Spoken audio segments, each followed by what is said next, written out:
Boa tarde a todos. É um prazer estar aqui com vocês. Em primeiro lugar, em nome da ACD, a gente agradece o convite. E é com muito orgulho que a gente vem aqui falar um pouquinho para vocês sobre a ACD, que, para quem não conhece, é um centro de reabilitação voltado para pessoas com deficiência física.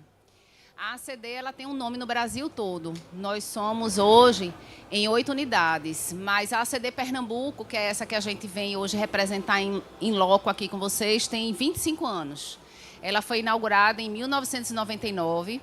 Inicialmente, a gente começou um trabalho só para o público infantil, e depois a gente abriu para o público adulto. Então, hoje, vocês vão ver na apresentação que a gente faz o acompanhamento de 9 linhas de cuidados. E a gente não poderia deixar de agregar a tecnologia na reabilitação, que a gente pensa que são temas que estão muito distantes, mas, na realidade, uma coisa está absolutamente atrelada à outra.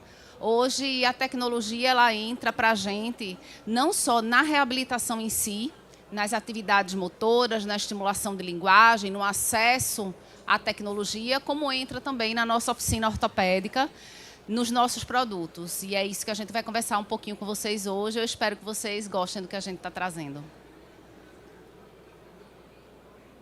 Isso? Não está passando.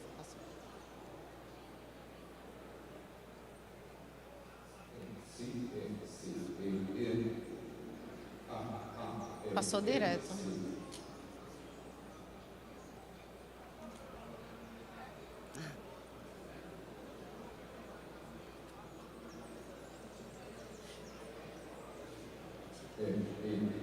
Desculpa, gente, eu estava apontando para o lugar errado. Então, só para a gente conversar um pouquinho, para a gente contextualizar e localizar o deficiente físico no Brasil, a gente consegue trazer para vocês que hoje a gente tem uma média de 18,6 milhões de brasileiros com deficiência no Brasil. Desses 18,6 milhões, 73% desses pacientes não têm uma fonte de renda formal. E essa fonte de renda formal vai impactar diretamente na vida desse indivíduo como um todo. Isso vai levar a uma falta de mobilidade, baixa escolaridade, desemprego e, principalmente, o que a gente mais vê, que é o isolamento social.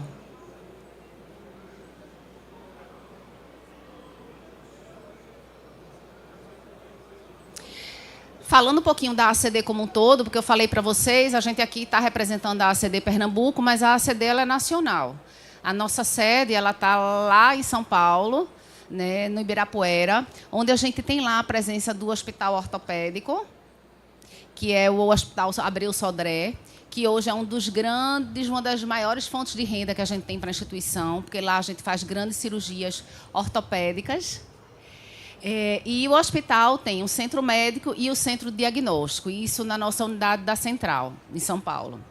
Fora isso, espalhado pelo Brasil, que eu vou mostrar mais na frente para vocês, a gente tem os centros de reabilitação, contando com ambulatório e terapias, como é aqui a unidade de Recife, e oficinas ortopédicas, que a gente só vai ter a oficina ortopédica no Ibirapuera, em Osasco, Porto Alegre, Recife e Uberlândia.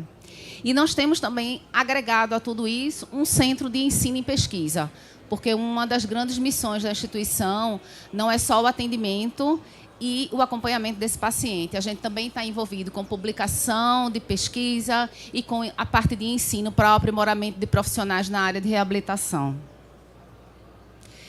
Então, só para a gente voltar a entender aonde a ACD está distribuída no Brasil, a gente tem as unidades que estão em São Paulo, Ibirapuera, Lar Escola, Mogi das Cruzes, Moca, Osasco. Em Rio Grande do Sul, a gente tem uma unidade em Porto Alegre. Recife e Minas Gerais, a gente tem uma unidade em Uberlândia. Fora isso, a ACD hoje faz parceria técnicas com outras unidades para que a gente consiga fazer o acompanhamento e o aprimoramento técnico das equipes desses outros centros.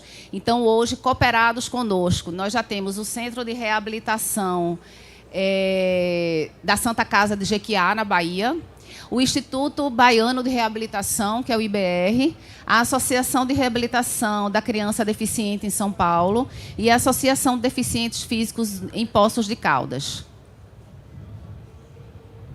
Essa é a nossa ACD Pernambuco. Essa tem 25 anos, fica ali no bairro Ilha Joana Bezerra, próximo ao Fórum.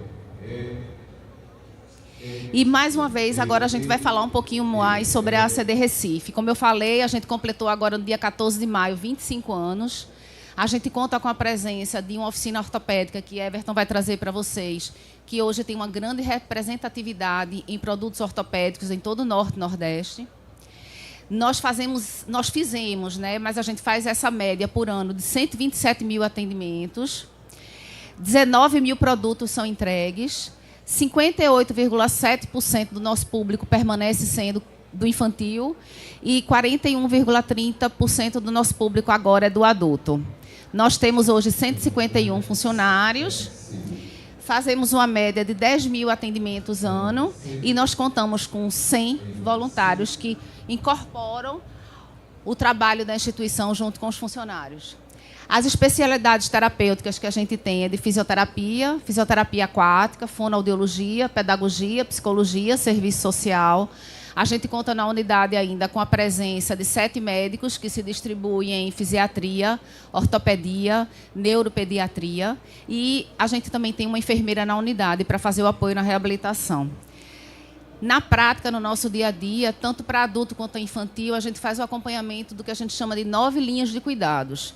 E os nossos pacientes eles estão distribuídos dentro delas. Então, a gente atende a crianças e adolescentes com paralisia cerebral, lesão encefálica adquirida no adulto. A gente atende pacientes com amputação, doenças neuromusculares, tanto infantis quanto no paciente adulto, má formação congênita, mielo, a lesão medular, tanto no infantil quanto no adulto, e a lesão encefálica adquirida na infância, e a poliomielite, que na realidade a gente hoje acompanha a sequela da poliomielite.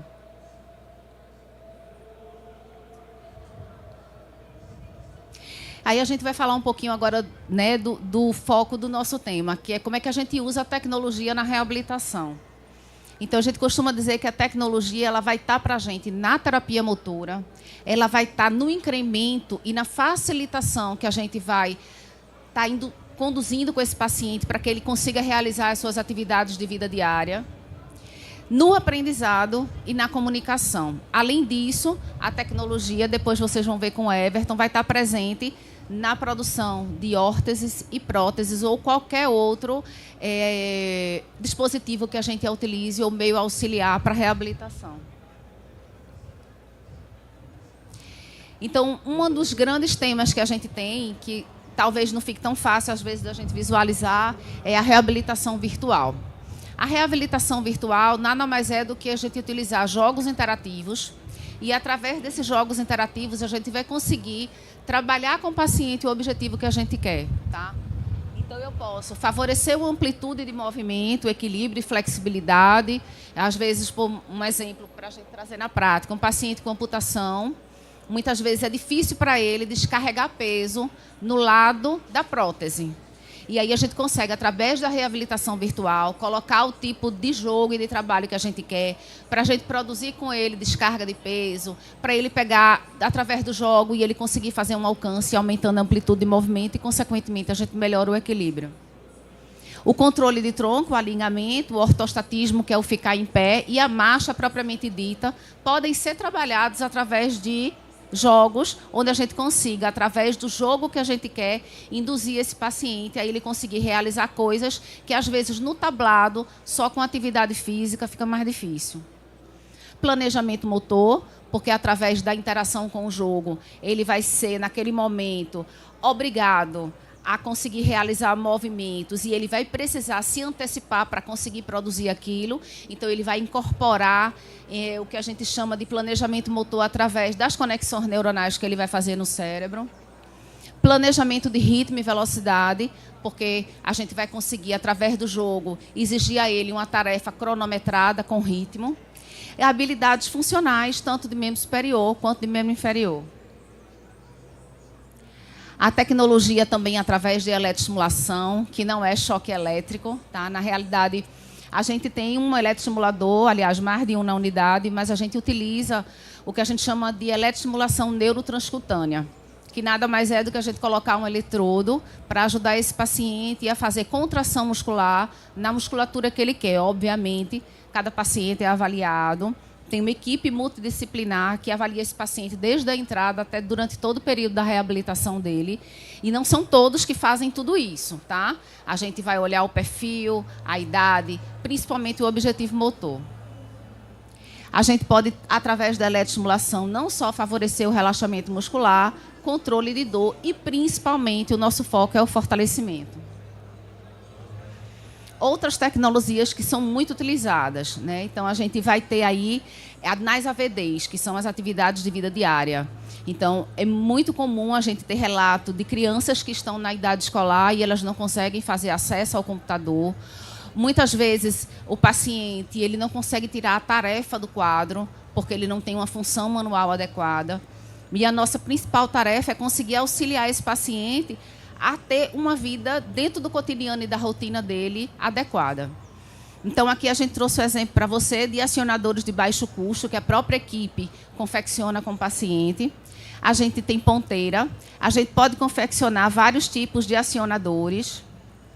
Aqui a gente tem o mouse de cabeça sem fio, que é um óculos, né? O nome dele é Colibri. E, através dele, o paciente consegue acionar, ele muda a página, ele lê o computador, ele consegue fazer um acesso direto ao computador. E, obviamente, um teclado adaptado. No aprendizado também, a gente vai contar com tecnologia, porque, como eu disse antes, às vezes o paciente ou ele é um mal formado e ele não consegue ter acesso com o membro superior, a gente vai precisar da ponteira, ou às vezes a gente tem recurso para utilizar só o olhar. Ou, às vezes, esse paciente até tem o membro superior, mas não é um membro superior funcional para ele conseguir fazer pinça, fazer polpa-polpa, e ele vai precisar de ajuda. Então, o mouse rolê, ele é super legal, porque através dessas partes mais escuras, o paciente ele toca o computador todo, e através dos acionadores ele bota para cima, para baixo, e ele consegue acessar. O câmera mouse, que é para aquele paciente que vai utilizar através do olhar. E a gente tem jogos que a gente... Esse aqui é o CTS Play, que ele é utilizado não só para aprendizado, ele tem áreas de jogos aí para estimulação de linguagem, e ele tem uma área também que é para a gente, por exemplo, fazer o trabalho silábico, da criança identificar, antes do período de alfabetização dela, os sons, fonema e grafema, sapo, tem o S, tem o A, tem o P, tem o O. Então, dentro do CTS Play, a criança aprende brincando e ela consegue não só explorar e achar a atividade, a terapia absolutamente atrativa, como ela consegue, através disso, de fato, aprender. Porque uma das realidades que a gente encontra e a gente escuta muito dos pais é que, ao chegar na escola, se essa criança não souber ser bem avaliada, é muito comum a gente ter um relato de que a criança não conseguiu ser alfabetizada ou que a criança não consegue aprender nada. E, na verdade, não é isso. Muitas vezes, o acesso ao conteúdo formal na escola, ele não consegue através da escrita, porque ele não consegue escrever como uma criança típica, ou ele não consegue tirar a tarefa do quadro, mas se a gente conseguir ajudar essa criança a conseguir tirar o conteúdo e a entender, ele consegue atingir os objetivos escolares dentro do conteúdo formal. E também na comunicação. Uma das coisas que a gente usa muito lá, quem faz uso dessa tecnologia é o setor de fonoaudiologia. A equipe é expert nisso.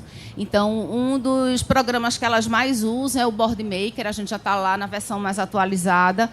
Ele vai favorecer o desenvolvimento da linguagem, estratégias comunicativas e linguísticas, e introduz e desenvolve o sistema suplementar alternativo de comunicação. A gente lá brinca que, para a gente, existem várias formas de andar. A gente considera que a locomoção ela pode ser feita através realmente da marcha, com os 2 pés no chão, com um aditamento, com uma cadeira de rodas. E a gente considera também que a comunicação ela é muito mais ampla do que a fala, do que a comunicação oral. Então, através da comunicação alternativa, a gente consegue favorecer que o paciente consiga se integrar e se comunicar.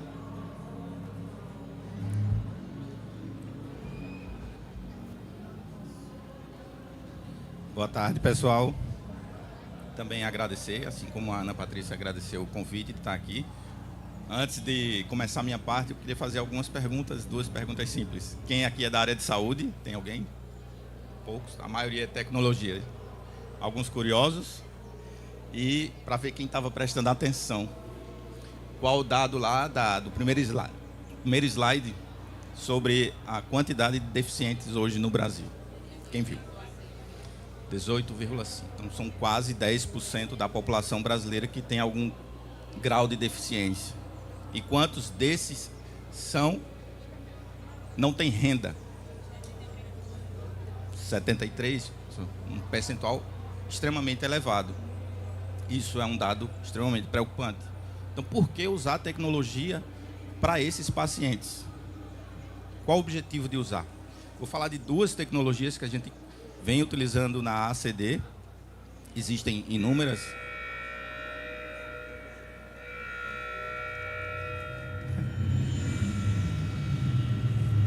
Isso foi para avisar a tecnologia primeira, né? Impressão 3D. Eu dei uma passeada aqui antes, vi algumas impressoras. Quem aqui gosta de tecnologia, a Universidade de Pernambuco iniciou há alguns anos a impressão 3D. A gente vem crescendo a cada ano e a gente hoje na ACD tem duas impressoras 3D que podem não só produzir órteses, como adaptações em algumas situações que eram impossíveis, como o capacete 3D, como tirar um molde de um bebezinho com gesso. Uma tarefa praticamente impossível, se não impossível. Então a gente consegue uma liberdade de design muito maior. A gente tem um scanner que possibilita pegar toda a área do crânio do bebê, mesmo que ele esteja se movendo. Quem já manuseou ali o scanner sabe que quando o paciente está lá parado, se ele mexe um pouquinho já dá erro, tem que iniciar todo o processo. A gente tem um scanner que possibilita que isso não seja uma interferência. A gente reduz custos de produção, acelera essa produção, onde a gente tinha um tempo estimado ininterrupto ali de 5 horas para produzir uma órtese, por exemplo, a gente economiza cerca de 4 horas na produção de uma órtese para um paciente. Então a gente aumenta, acelera a chegada do produto para o paciente e essa chegada facilita aí muito o processo de reabilitação. Então a gente precisa muito dessa velocidade. A gente vem aí há pelo menos 2 décadas com um grande crescimento em tecnologia, o boom foi muito maior depois da pandemia, mas trazer isso para o paciente, para o usuário do SUS, por exemplo, é um marco muito importante para a gente aqui no Brasil.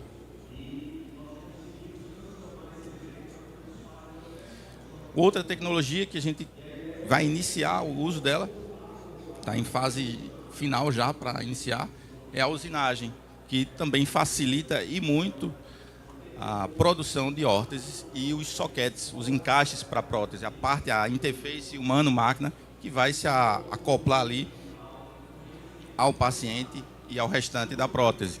Então a gente consegue uma perfeição muito maior, principalmente quando a gente pensa em prótese, que a gente tem uma dificuldade muitas vezes de chegar ali num nível extremamente adequado na interface com o coto do paciente. Então, quando a gente escaneia e faz a usinagem, a gente consegue melhorar o conforto do paciente, consegue melhorar a durabilidade do produto, consegue utilizar materiais distintos. Um exemplo de um material fibra de carbono, que tem uma dureza, uma resistência maior, então a gente consegue prolongar esse tempo de vida do material e a gente consegue personalizar cada vez mais.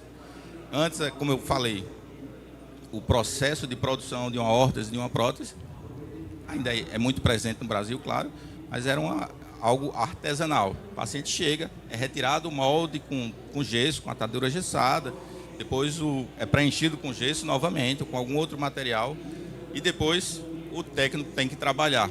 A gente eliminou toda essa primeira etapa de produção, escaneamento, e a central de usinagem já faz todo o trabalho ali em cerca de 20 minutos, o molde positivo está pronto, que antes levava ali cerca de 4 horas. Então é só levar diretamente para a máquina e adicionar o material lá termoplástico para produzir as órteses e as próteses.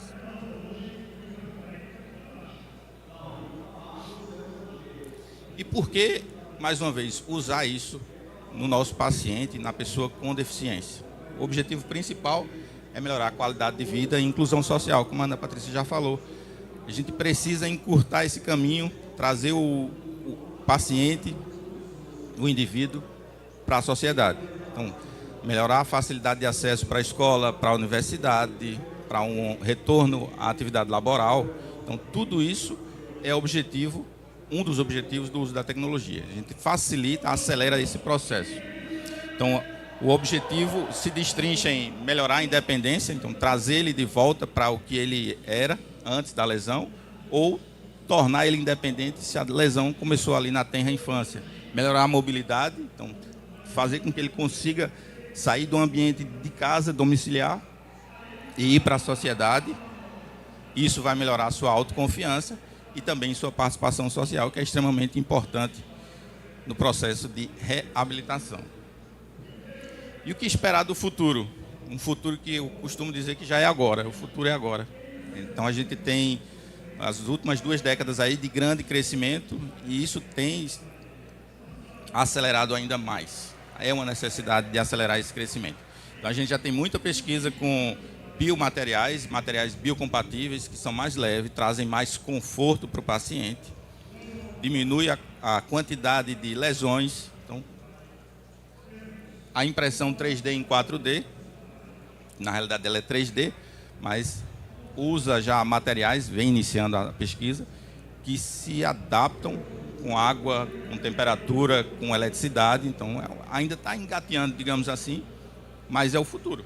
Já a gente vai conseguir produzir uma prótese, por exemplo, que na variação de volume que o membro residual vai ter ali ao longo do dia, ela vai aumentar o diâmetro. Então, o desconforto que o paciente tem hoje com o encaixe, que a gente não consegue ter essa variação, ele não vai ter lá no futuro.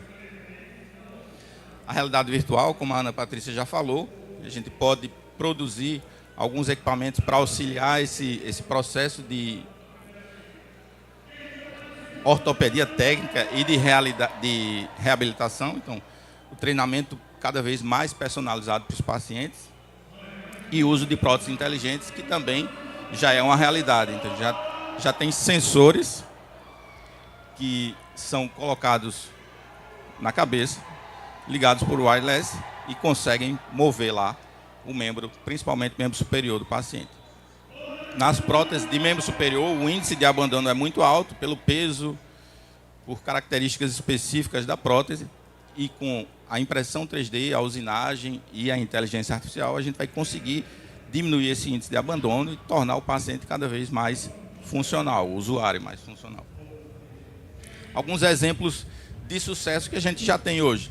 Adaptação de cadeira de rodas, então o paciente tem uma pinça, a pinça fina dele não é suficiente para manusear o joystick de uma cadeira de rodas motorizada, a gente pode fazer uma adaptação em impressão 3D, que barateia as adaptações vendidas já comercialmente. A gente consegue fazer essa adaptação e tornar esse dispositivo mais fácil de ser manuseado pelo paciente. Além de também conseguir realizar adequações no assento e no encosto de cadeira de rodas com scanner e usinagem de espumas específicas para acomodar escolioses, sobretudo neuromusculares. Então, escolioses que têm grande evolução de angulação, que geram desconforto, dificuldade de adaptação à cadeira de rodas, dificuldade para alimentação, dificuldade para manter-se no dispositivo porque tem desconforto. Então, tudo isso a gente já consegue hoje com muito sucesso.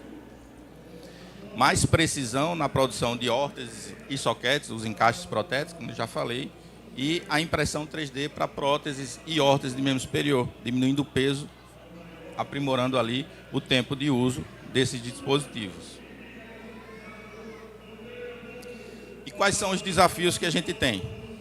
A Ana falou que na ACD, na Central, tem um centro de pesquisa, mas só o nosso centro de pesquisa não é suficiente.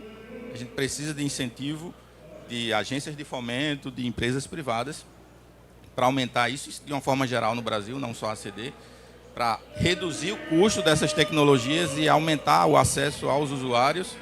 Precisamos de infraestrutura adequada e profissionais capacitados. Então, a ACD investe constantemente. Isso aqui já foi um treinamento recente que aconteceu na ACD. Então, os profissionais estão qualificados para manusear e para controlar esses equipamentos. E um ponto importante, a integração dos profissionais de saúde com os profissionais de engenharia. Engenharia elétrica, mecânica, biomédica, então todos esses profissionais que vão auxiliar aí para desenvolver tecnologias cada vez mais assertivas para o nosso usuário. E o que é que a gente pensa do futuro com todo esse uso de tecnologia? Manter-se pesquisando, uma evolução contínua, melhorar o acesso, melhorar a autonomia dos usuários e transformar a vida dessas pessoas para que eles saiam de dentro de casa e consigam acessar a sociedade de forma muito mais assertiva.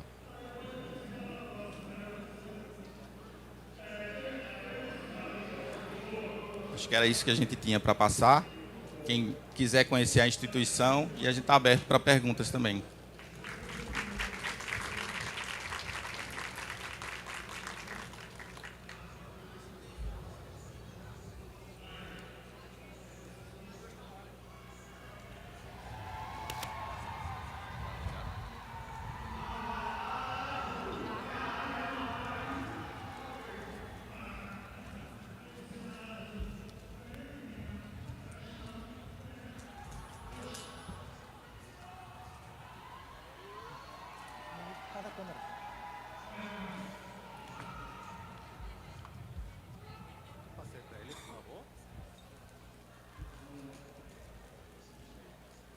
Oi, boa tarde.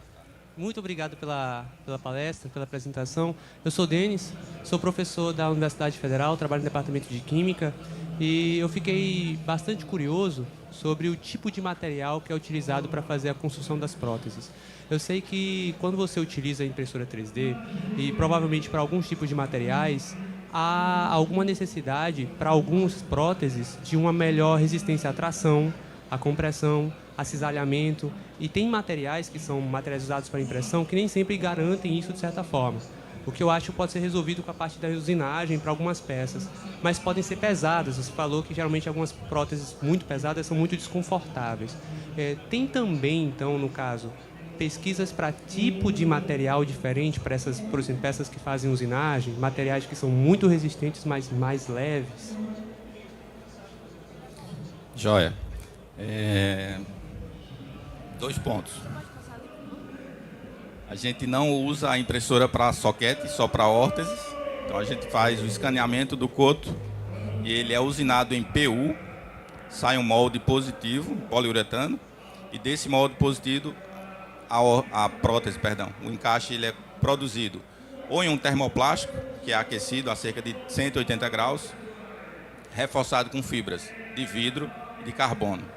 No caso das próteses acima do joelho, elas vêm sendo confeccionadas com fibra de carbono, pelo maior impacto que elas sofrem durante o dia. Pesquisas no Brasil com outros materiais ainda estão engateando, mas a gente já tem bambu, fibra de bambu em São Paulo. Já iniciou algum grau de pesquisa com fibra de juta, mas só análise da fibra e não do soquete em si. E fora do Brasil, a gente tem sisal, linho, juta, fibra da folha do abacaxi. Tem uma outra que é curiosa também. Não recordo agora, mas existem outras fibras e eles já analisaram, já viram que elas absorvem a vibração melhor do que a fibra de carbono, que a gente considera assim um padrão ouro em nível de resistência, e tem um nível de resistência muito próximo. Então, como são pesquisas experimentais, eles colocam algumas camadas e vão testando. Lá no resultado final, geralmente a fibra de carbono ainda se sobressai, mas isso é resolvido aumentando a quantidade de camadas. Então, é pesquisa futura. Então, a gente precisa continuar com essas pesquisas aí.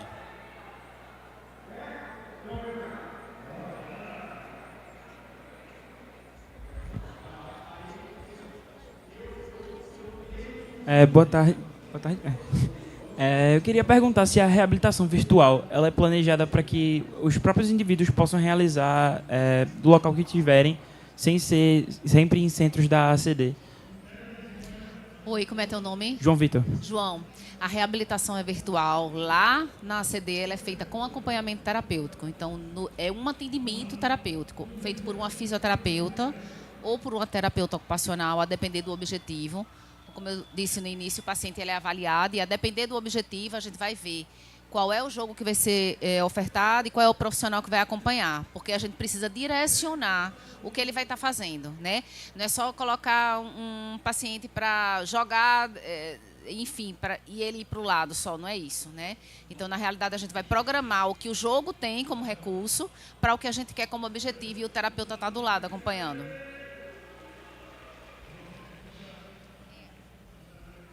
Deixa eu só complementar aqui rapidinho. É fibra de cana-de-açúcar. Talvez você já tenha visto lá, não sei se é no seu departamento, que seria um start também para a gente fazer com pacientes amputados, né?